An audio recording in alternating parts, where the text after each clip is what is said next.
एक बार की बात है। एक गांव में एक किसान रहता था। उस किसान को जानवर पालने का बहुत शौक था।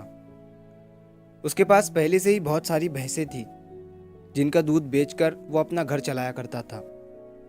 तो एक दिन उस किसान ने एक खरगोश और एक बंदर को भी अपने घर में पाल लिया। अब काफी दिन गुजरने के बाद उस किसान ने उस खरगोश और बंदर के साथ खेलने का सोचा। उस किसान ने अपने खेत में बहुत सारे छोटे छोटे गड्ढे कर दिए और फिर उन गड्ढों पर मिट्टी डालकर उन गड्ढों को बंद कर दिया और किसी एक गड्ढे में उस किसान ने एक गाजर को छुपा दिया।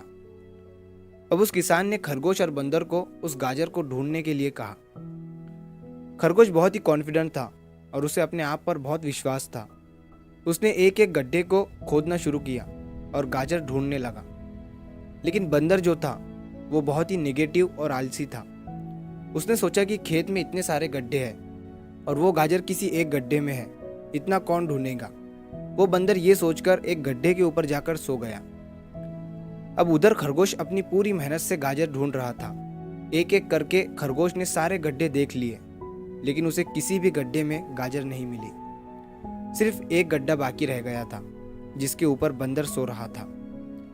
अब खरगोश बंदर के पास जाता है और उसे उस गड्ढे पर से उठने के लिए कहता है।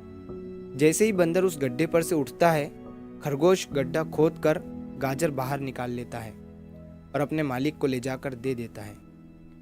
बंदर ये देखकर हैरान हो जाता है कि जिस गड्ढे के ऊपर वो इतनी देर से सो रहा था, गाजर उसी के अंदर थी। वो सिर्फ एक बार खोद कर देख लेता तो गाजर उसे मिल जाती और वो मालिक की नज़रों में बड़ा बन जाता। यही सोचकर वो अपने किए पर पछता रहा था। दोस्तों, इस कहानी से हमें 3 बहुत बड़ी सीखें मिलती है। पहली ये है कि हमें कभी भी अपने काम के प्रति नेगेटिव नहीं सोचना चाहिए। जैसे उस बंदर ने सोचा कि इतने सारे गड्ढे हैं और गाजर किस गड्ढे में है पता नहीं। यही सोचकर उसने उस काम को अपने लिए बड़ा बना दिया। और दूसरी सीख हमें इस कहानी से ये मिलती है कि हमें एटलीस्ट कोशिश भी तो करनी चाहिए, क्योंकि हम जब तक कोशिश नहीं करेंगे किस्मत भी हमारा साथ नहीं देंगी।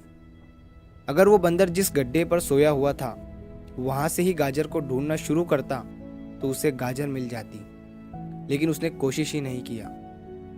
और तीसरी सीख हमें इस कहानी से ये मिलती है कि हमें जल्दी हार नहीं माननी चाहिए। अब हमें नहीं पता कि हमें अपने काम में कौन से साल में कामयाबी मिलेंगी। वो 2025 हो सकता है, 2030 हो सकता है या 2032 भी हो सकता है, लेकिन हमें कामयाबी तभी मिलेंगी जब हम पॉजिटिव सोच के साथ कोशिश करते रहेंगे और हार नहीं मानेंगे।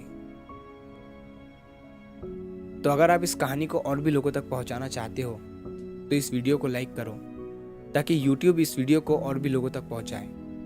और अगर कहानी अच्छी लगी हो तो हमारे चैनल को सब्सक्राइब ज़रूर करिए।